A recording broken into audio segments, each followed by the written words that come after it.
Wave optics का ये third part है। अब तक के पिछले वाले सारे पार्टों में हम लोग ने देखा था वेव ऑप्टिक्स में क्या क्या हम लोग पढ़ सकते हैं। उसमें हमने जाना था हाइगेंस प्रिंसिपल के बारे में, वेव फ्रंट के बारे में, और वहाँ से हमको आइडिया मिला था इंटरफेरेंस के बारे में। फिर हम लोग इंटरफेरेंस की स्टडी किए। इंटरफेरेंस में वेव फ्रंट का कैसे यूज होता है। इंटरफेरेंस में बाय डीएसई हमने देखा था। मैक रिजल्टेंट इंटेंसिटी एम्पलीट्यूड का कंडीशंस देखा था। उसके मैक्सिमम और मिनिमम का कंडीशन देखा था। फ्रिंज विड्थ देखा था हमने। और लास्ट जो हम लोग स्टडी किए थे टॉपिक, वो आपके सामने भी है, इफेक्ट ऑफ सबमर्जिंग। यानी पूरा बाय डीएसई सेटअप अगर किसी लिक्विड में, ट्रांसपेरेंट लिक्विड में अगर इमर्ज कर दिया जाए तो उसके कारण क्या इफेक्ट होता है, ये हम लोग देखे थे, जो कि आपके सामने भी दिख भी रहा है। अब इसके बाद हम शुरू करेंगे कि अगर मान लो किसी स्लिट के पास, दो स्लिट था हमारा बाय डीएसई में, S1 और S2, उसमें से किसी अगर एक स्लिट पे के पास अगर हम लोग कोई मीडियम लगा दें, कोई थिन फिल्म लगा दें, कोई छोटी सी पतली सी पत्ती लगा दें, या कोई ग्लास स्लैब का छोटा सा पतला सा रख दें, तो फिर उस केस में क्या इफेक्ट होगा फ्रिंज पर, क्या शिफ्टमेंट आएगी फ्रिंज में, या जो भी उसके मैक्सिमा या मिनिमा में, उसके बारे में बात करेंगे। तो सबसे पहले ये बात करते हैं कि क्या वहाँ इफेक्ट आएगा तो किसके कारण आएगा। तो पहले हम लोग ने देखा था बाय डीएसई में जो हमारा फ्रिंज का पैटर्न था वो डिपेंड कर रहा था कहीं ना कहीं पाथ डिफरेंस पे। तो पहले ये जानना होगा कि क्या ग्लास स्लैब लगाने के कारण, क्या ग्लास स्लैब लगाने के कारण कोई पाथ में डिफरेंस आता है या नहीं। अगर पाथ में डिफरेंस आता है तो कहीं ना कहीं फ्रिंज शिफ्ट करेगा, और इन सब के बारे में हम देखेंगे। तो सबसे पहले ये देखते हैं कि ग्लास स्लैब लगाने के कारण या कोई भी मीडियम लगाने के कारण पाथ डिफरेंस क्या आता है।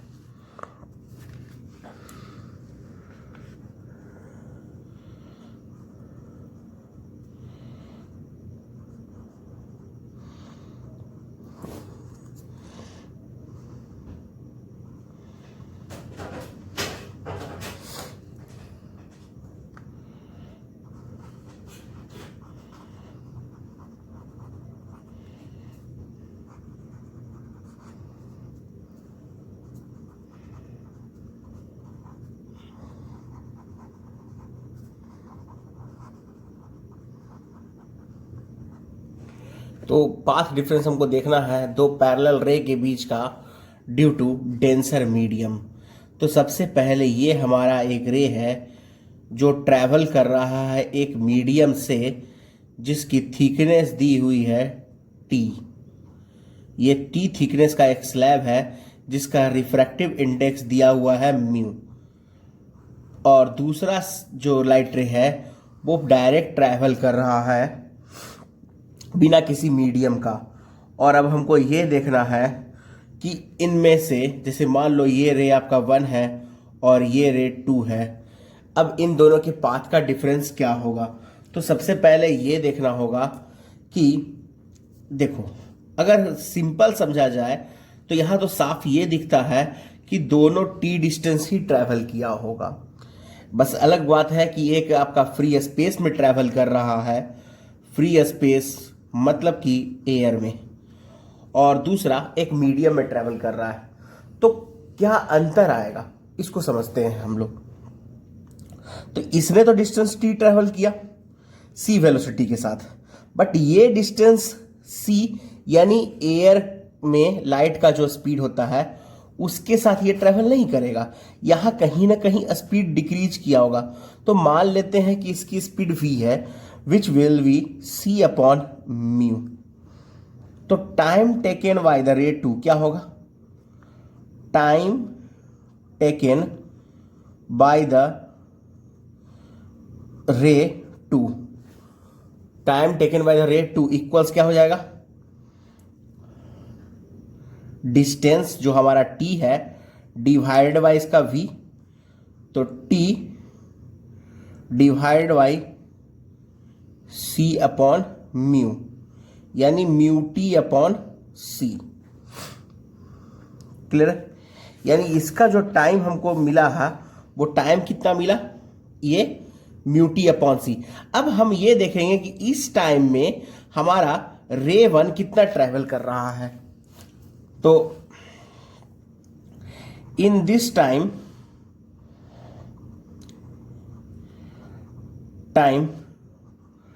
डिस्टेंस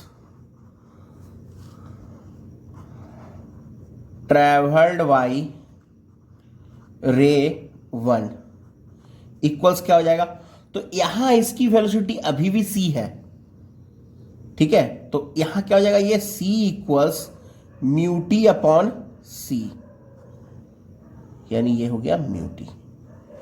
यानी इन दोनों, इसका जो इक्विवेलेंट पाथ यहां मिला वो कितना मिला, म्यू टी मिला।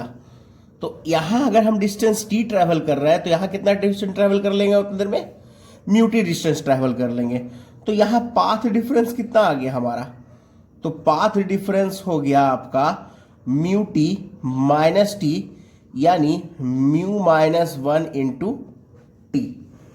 ये आपका पाथ डिफरेंस हो गया। किसके कारण ये पाथ डिफरेंस आ रहा है, लेकिन किसके कारण, स्लैब के कारण आ रहा है। अब हम लोग आएंगे, देखेंगे इसका इफेक्ट क्या आता है। तो चलिए अगले पेज में देखते हैं इसको, इसके इफेक्ट के बारे में।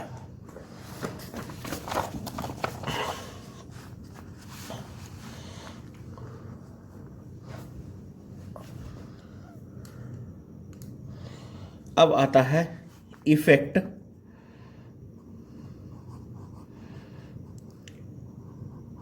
ऑन फ्रिंज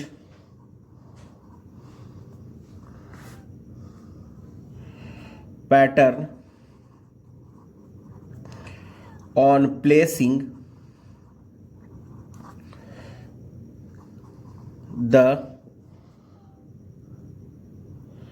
thin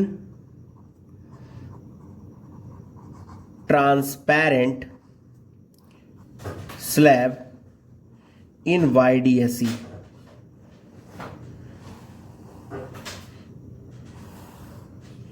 ये थिन ट्रांसपेरेंट स्लैब जो हम लोग लगाएंगे वो इन फ्रंट ऑफ स्लिट होगा,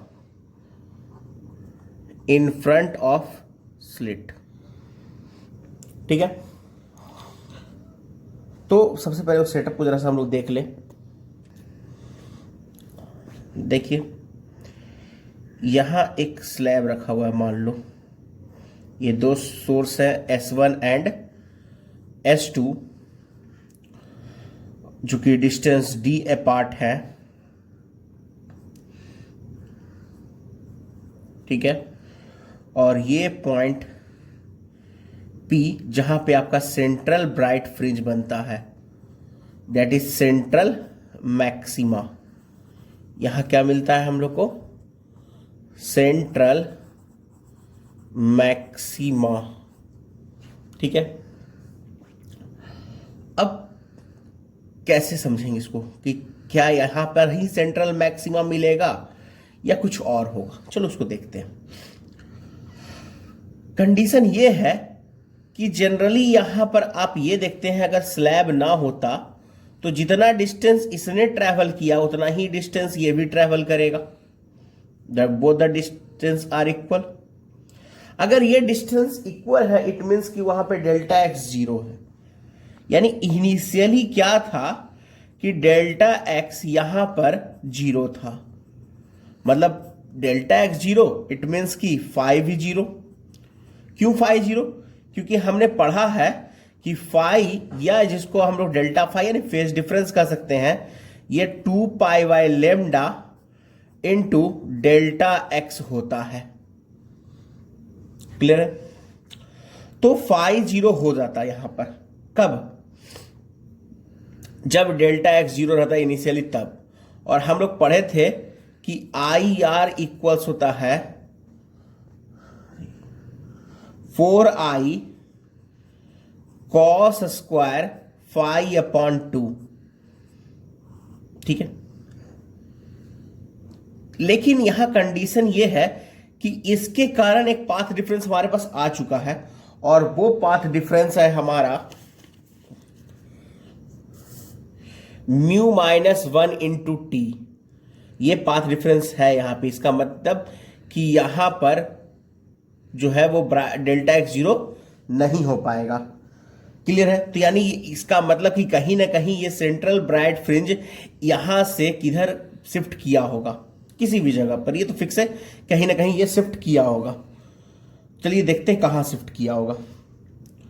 तो इस जगह पे अब क्या हो गया, नाउ एट सीवीएफ, सीवीएफ पे अब क्या हो रहा है, तो सीवीएफ पे अब ये हो रहा है कि फाई जो है वो 2 pi by lambda into delta x, जो अभी इसका नया मिला था हम लोग को, वो था 2 पाई बाई लेमडा इंटू, यहां पे डेल्टा एक्स क्या मिला था हम लोग को, तो डेल्टा एक्स मिला था हम लोग को म्यू माइनस 1 इंटू टी। यानी क्या हो जाएगा, ये म्यू माइनस 1 इंटू टी, ये हो जाएगा फाई का वैल्यू। तो दैट्स ऑल। अगर हम देखें तो आई आर मेरा हो जाएगा 4i cos square 2 pi into mu minus 1 by T lambda into 2, ये रिजल्ट होगा आपका। तो 2 से 2 कैंसिल हो जाएगा यहां पे, तो 4i cos square pi mu minus 1 into T into lambda, ये यहां पर का आई आर मिला। अब ये सोचते हैं हम कि इस डिस्टेंस कौन ज्यादा ट्रेवल कर रहा है, S1 से P का या S2 से P का। तो ऑब्वियस है कि यहां मीडियम लगा हुआ है, तो S1 P ज्यादा डिस्टेंस ट्रेवल कर रहा है। तो अगर S2 P ज्यादा डिस्टेंस ट्रेवल कर लेता, इसका मतलब क्या होता कि वो पॉइंट जहां S2P ज्यादा डिस्टेंस इतना ट्रेवल कर लेता कि वो अभी S1P के एक्स्ट्रा डिस्टेंस को इक्वल कर लेता, तो वहां पे पाथ डिफरेंस 0 हो जाता। यानी कहने का मतलब कि हम लोग को करना क्या है, तो S2P के डिस्टेंस को बढ़ाना है। तो मान लेते हैं कि एक पॉइंट यहां Q है और S2Q जो है वो S1Q के इक्वल है। जो S1Q का इफेक्टिव वैल्यू है उसके इक्वल है कौन, आपका S2Q। यानी हम कह सकते हैं कि एट पॉइंट Q S1Q का जो वैल्यू आएगा हमारा, वो किसके इक्वल हो जाएगा, S2Q के। यानी कहने का मतलब क्या होगा, S1Q क्या हो गया हमारा, तो S1Q और इसके कारण जो हमारा आया था, तो म्यू माइनस 1 इंटू टी, ये किसके इक्वल हो जाएगा, S2Q के। तो यहां से रिजल्ट क्या आ जाएगा हमारा, S1Q minus S2Q minus S1Q equal हो जाएगा म्यू माइनस 1 इंटू टी। और ये होता है हमारा पाथ डिफरेंस। यानी वहां का पाथ डिफरेंस कितना आ रहा है हमारा, म्यू माइनस 1 इंटू टी। अगर ये डिस्टेंस y मान लें, और हम लोग जानते हैं कि ये डिस्टेंस कितना था हमारा पीछे बाईडीएससी सेटअप में, ये d था। तो डेल्टा x का वैल्यू होता है YD अपॉन डी।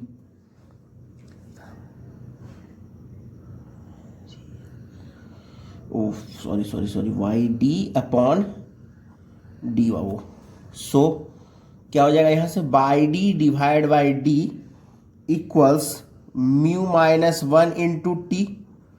तो y कितना हो जाएगा यहां से, तो mu minus 1 T D upon D.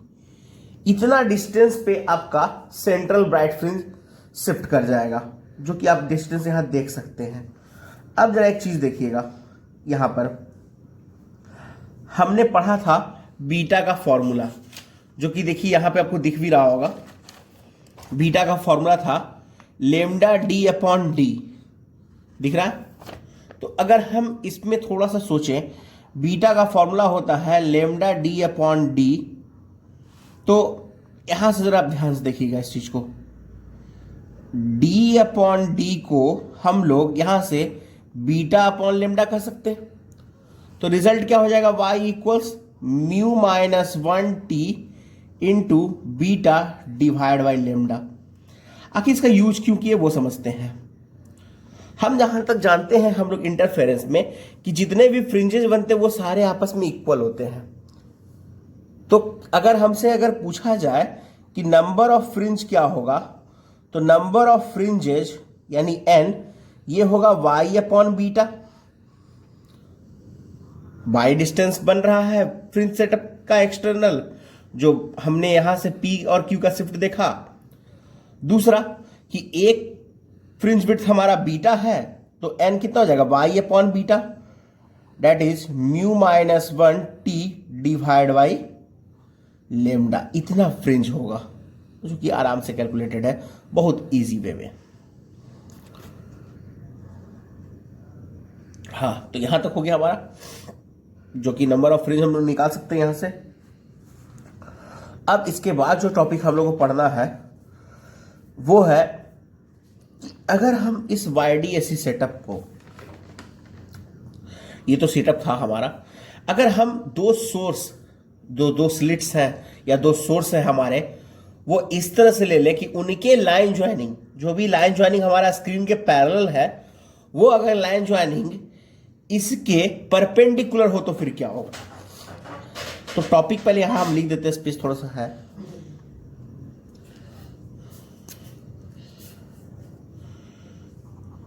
When the line joining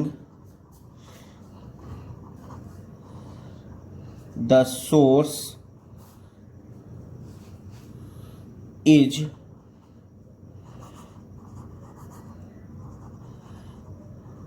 perpendicular to screen, अगर लाइन ज्वाइनिंग सोर्स परपेंडिकुलर हो स्क्रीन के तो फिर क्या होगा। इस केस में हम लोग क्या करेंगे, अगर ऐसा कोई केस हमको मिल जाए तो चलिए इसको देखते हैं हम लोग। अब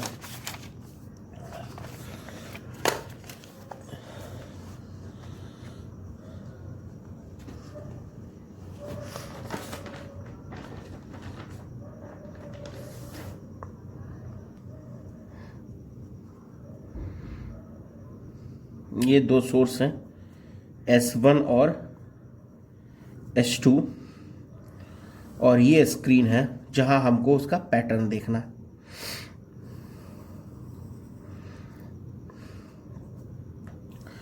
सबसे पहले ये समझते हैं कि क्या ये स्लिट्स काफी डिस्टेंस पे होंगे। तो उस दिन भी हमने आपको बताया था जब YDAC के स्टार्ट में कि ये स्लिट्स के जो डिस्टेंस होते हैं वो वेवलेंथ के ऑर्डर में होते हैं। वेवलेंथ के ऑर्डर कहने का मतलब कि एकदम से क्लोज, क्योंकि वेवलेंथ का ऑर्डर होता है 10⁻⁻10 मीटर, ठीक है, बहुत ही छोटा। मतलब ये डिस्टेंस, ये दोनों जो पॉइंट्स हैं वो ऑलमोस्ट एकदम क्लोज होंगे, ठीक है। इस चीज को याद रखिएगा हमेशा।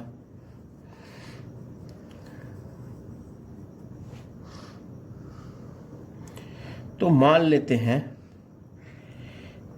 ये, मान लो एकदम बहुत क्लोज है। अगर ये बहुत क्लोज हो तो जितना एंगल ये फॉर्म करेगा उतना ही एंगल ये भी फॉर्म करेगा, ठीक है। ऐसे तो आप लोगों को यहाँ बाई डायग्राम ये फील नहीं आ रहा होगा, मानते हैं, क्योंकि बाई डायग्राम हमने S1 S2 का डिस्टेंस बहुत ज़्यादा लिया है। लेकिन ये सोचिए कि अगर ये पॉइंट S2 एकदम से इसके पास होता, एकदम यहाँ, तो ये दोनों एंगल सेम ही बनेंगे, डिफरेंट नहीं बनने वाले, ठीक है। और हम मान रहे हैं कि जिस पॉइंट पर ये टकराए हैं, एक दूसरे से मिले हैं, एक्चुअली वो आपका डिस्टेंस y है स्क्रीन पे, ये पॉइंट O, इस पॉइंट को P। तो सबसे पहले तो हमको यहाँ पाथ डिफरेंस निकालना होगा, ठीक है। तो पाथ डिफरेंस कैसे मिलेगा, तो चलिए सेटअप में मानते हैं कि इन दोनों के बीच का डिस्टेंस d है, ठीक है, और इनके जो सेंटर से ये डिस्टेंस लिए हुए हैं ये भी आपके d है, और ये भी एंगल कुल हद तक थीटा ही होगा अगर आप ध्यान से समझें, क्योंकि ये डिस्टेंस बहुत छोटे हैं। पाथ डिफरेंस निकालने का तरीका पिछले बार भी हमने देखा था कि परपेंडिकुलर ड्रॉ करिए, तो यहां से एक परपेंडिकुलर ड्रॉ करिए, तो ये जो एक्स्ट्रा पाथ है ये आपका पाथ डिफरेंस हो जाएगा। तो इस ट्रायंगल में अगर आप देखें S1 है, इसको Q कर लीजिए। In triangle S1 S2 Q में आते हैं हम लोग। तो पाथ डिफरेंस है क्या? तो पाथ डिफरेंस S1 Q है। तो इस ट्रायंगल में अगर हम लोग देखें तो ये हाइपोटेनस और ये इसका बेस, तो कॉस थीटा लगेगा। कॉस थीटा इक्वल्स क्या हो जाएगा? S1Q divided upon S1 S2, that is S1Q क्या हो जाएगा आपका? D sine theta. तो पाथ डिफरेंस कितना आ गया हमारा? D sine theta. क्लियर है? यानी कहने का मतलब कि डेल्टा एक्स कितना आ गया हमारा? डेल्टा एक्स वो आ गया हमारा D साइन थीटा। अरे यार, sorry sorry sorry sorry sorry, ये कॉस है, ये भी कॉस होगा, सॉरी। और एक चीज और देख सकते हैं हम लोग यहां पे कि tan थीटा इक्वल्स क्या हो सकता है यहां से इस ट्रायंगल में। इसको ओ माने थे ना, इसको हम लोग क्या कहते हैं? ओ डैश मान लेते हैं। इस ट्रायंगल में आपका क्या कहते हैं? tan थीटा क्या हो जाएगा? In triangle O dash P O में tan थीटा इक्वल्स क्या हो जाएगा? तो tan थीटा होता है हमारा perpendicular by base, that is y upon D. और हम लोग ये जानते हैं कि यहां से हम लोग cos थीटा का वैल्यू निकाल सकते हैं अगर tan थीटा है तो cos थीटा का एक फॉर्मूला होता है। cos थीटा होता है tan थीटा निकाला जा सकता है या नहीं? देखिए, तो अगर हम यहां से cos थीटा निकालना चाहें तो cos थीटा होता है हमारा b अपॉन एच। तो b तो साफ दिख रहा है हमारे पास जो कि d है, और h निकाल सकते हैं हम लोग इन दोनों से under root P square plus B square करके, that is Y square upon D square. तो उस हिसाब से हमारा डेल्टा एक्स क्या हो जाएगा? तो डेल्टा एक्स क्या था हमारा? D cos theta. तो डेल्टा एक्स था हमारा D cos theta. It means कि D into D divided by under root Y square plus D square. ये रिजल्ट आ जाएगा हमारा किसका? डेल्टा एक्स का पाथ डिफरेंस का। फिर वहां से हम लोग कैलकुलेट कर सकते हैं फेज डिफरेंस। ठीक है? तो ये केस कब पॉसिबल है? जब हमारा स्लिट का जो लाइन ज्वाइनिंग है वो परपेंडिकुलर हो स्क्रीन के। और दूसरा चीज, अगर आप इसको 3D व्यू में देखें थोड़ा सा, इसको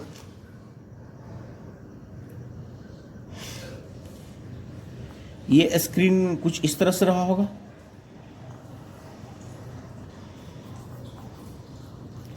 और इस पॉइंट पे आपका मान लो एक डिस्टेंस S2 है, ये इस तरह से लाइन ज्वाइनिंग है। अब जरा सोचो, आप फील करो इस चीज को। ये डिस्टेंस P तभी इक्वल हो सकता है सब केस में जब ये इस पर एक सर्कल फॉर्म कर दे इस रेडियस का, तो ये डिस्टेंस हमेशा इक्वल होगा। एज ए कौन समझ सकते हैं आप इसको? तो कह सकते हैं कि जो फ्रिंजेस यहां बनेंगे वो सर्कुलर शेप में होंगे। Hence the fringes formed at the screen is circular in shape. यहां तक तो हो गया। अब इसके बाद जो हम लोग नया टॉपिक स्टार्ट करेंगे वो है interference due to the thin film.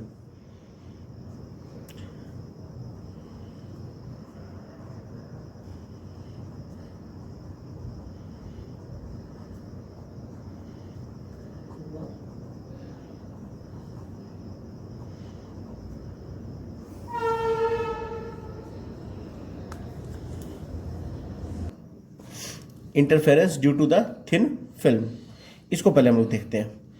जैसे देखिए, इसको जैसे सोप बबल हो गया। सोप बबल में जो हम लोग कलर देखते हैं, या फिर अगर मान लो पानी है, पानी के ऊपर ऑयल का छोटा सा पतला सा फिल्म बना हो, मतलब उसमें जो हम लोग कलर देखते हैं वो आता है किसके कारण? Interference due to the thin film. वहां जो थिन फिल्म में इंटरफेरेंस होता है उसके कारण। उसके पहले एक चीज समझता हूं, हम लोग साउंड में जब हम लोग पढ़ रहे थे तो उसमें एक पार्ट था हम लोग का वेव्स इन अ स्ट्रिंग। उसमें हम लोग पढ़े थे कि जब ट्रांसवर्स वेव रिफ्लेक्टेड होता है रिजिड एंड से, तो वो जस्ट पाई का फेज डिफरेंस लाता है अपने में। याद होगा आप लोग को, थोड़ा सा अगर उसमें आप याद रखें तो y का इक्वेशन वहां था a sine omega t minus k x, और जो रिफ्लेक्टेड आया था वो था minus a sine omega t minus k x. और हम लोग जानते हैं साइन माइनस थीटा कब होता है, साइन थीटा प्लस पाई पे, that is a sine omega t minus k x plus pi. तो ये पाई का फेज डिफरेंस आता है कब, जब वो रिजिड सरफेस से रिफ्लेक्ट होता है तब, ये बस याद रखना होगा। और जब वो डेंसर मीडियम यानी रिजिड से रिफ्लेक्ट करेगा तो ऐसा होगा। लेकिन अगर यही रिफ्लेक्शन रेयरर मीडियम या फ्री इंड से होता था तो उस केस में पाई का फेज डिफरेंस नहीं आता था। क्लियर है? अगर पाई का फेज डिफरेंस है तो कितने का पाथ डिफरेंस लाएगा? तो हम लोग पढ़े हैं phi equals 2 pi by lambda into delta x. तो इस हिसाब से पाई इक्वल्स क्या हो जाएगा, 2 pi by lambda into delta X. Pi से पाई कैंसिल, तो डेल्टा एक्स हो गया लेमडा अपॉन 2।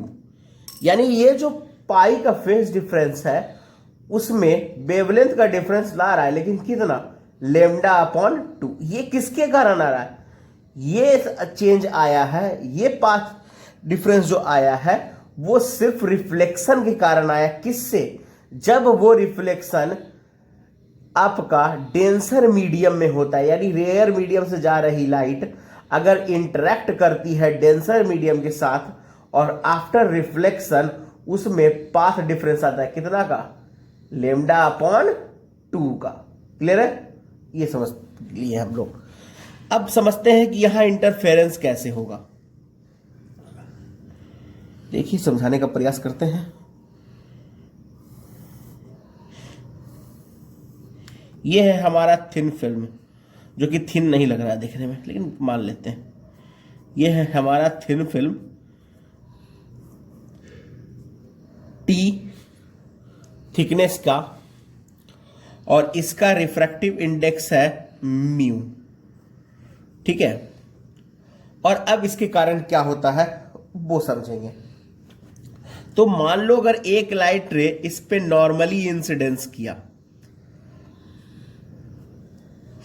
तो वो लाइट रे 2 पार्ट में डिवाइड होगा। पहला तो एक यहां आपका रिफ्लेक्ट होगा और दूसरा जो इसमें ट्रांसमिट करेगा, और जो ट्रांसमिट करेगा वो भी यहां रिफ्लेक्ट करेगा।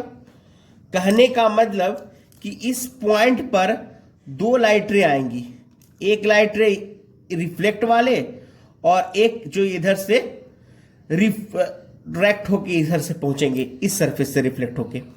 यानी ये दोनों लाइट रे इसमें मीट करेंगी, और ये दोनों लाइट रे जब यहां मीट करेंगी तो वो इंटरफेयर करेंगे, और तब यहां पे इंटरफेरेंस डेवलप होगा। क्लियर है? तो देखो, पहला जो रे यहां पर इस पॉइंट से रिफ्लेक्ट की थी, यानी जो इस पॉइंट से रिफ्लेक्ट किए थे उसने इतना ही डिस्टेंस ट्रेवल किया, और जो इसका पार्ट इधर आया वो तो एक्स्ट्रा डिस्टेंस इतना ट्रेवल किया। यानी इस पॉइंट से इस पॉइंट तक आने का, ए से बी तक आने का और बी से ए तक जाने का, ये डिस्टेंस एक्स्ट्रा ट्रेवल हुआ ना। तो वो जो एक्स्ट्रा डिस्टेंस ट्रेवल हुआ ये क्या कहलाएगा, इसका पाथ डिफरेंस। क्योंकि पहले वाले का पाथ यहीं तक और दूसरे वाले का पाथ बी तक, तो जो पाथ का डिफरेंस होगा वो क्या कहलाएगा, पाथ डिफरेंस। ठीक है? तो पाथ डिफरेंस हम निकाल लेते हैं। तो सबसे पहले यहां जो पाथ डिफरेंस होगा वो कितना होगा, तो पाथ डिफरेंस जो होगा वो 2ab होगा, विच इज 2 म्यू टी। ये जो है आपका, ये हुआ physical path difference. Physical path difference, physical path difference यानी जो लाइट के ट्रैवल के कारण आ रहा है। तो यहां से डेल्टा एक्स इफेक्टिव कितना आ जाएगा, तो एक पाथ डिफरेंस यहां था और एक यहां था, यानी ओवरऑल जो हमारा पाथ डिफरेंस है 2 mu t minus lambda by 2। Clear है। अब मैक्सिमा के लिए हम लोग क्या जानते हैं, मैक्सिमा के लिए डेल्टा एक्स इफेक्टिव होना चाहिए एन लेमडा, यानी 2 mu t minus lambda by 2 equal to n lambda. तो 2 म्यू टी इक्वल्स क्या हो जाएगा, n lambda plus lambda by 2, यानी 2 म्यू टी यहां से कितना हो जाएगा 2n, डायरेक्ट कर रहे हैं, प्लस 1 लेमडा बाई 2, यानी 2 म्यू टी क्या होना चाहिए, odd multiple of half of the wavelength होगा।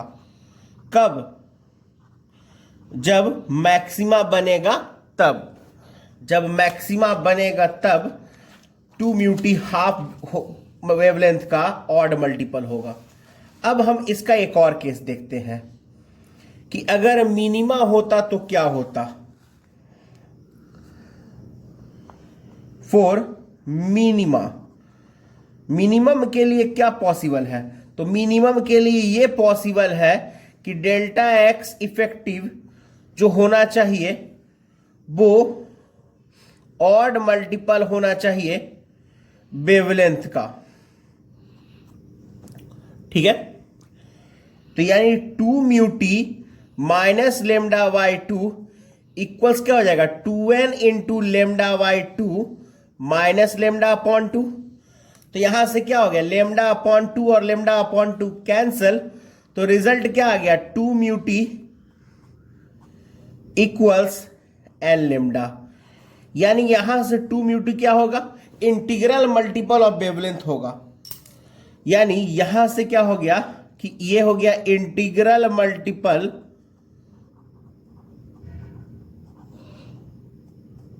Of wavelength.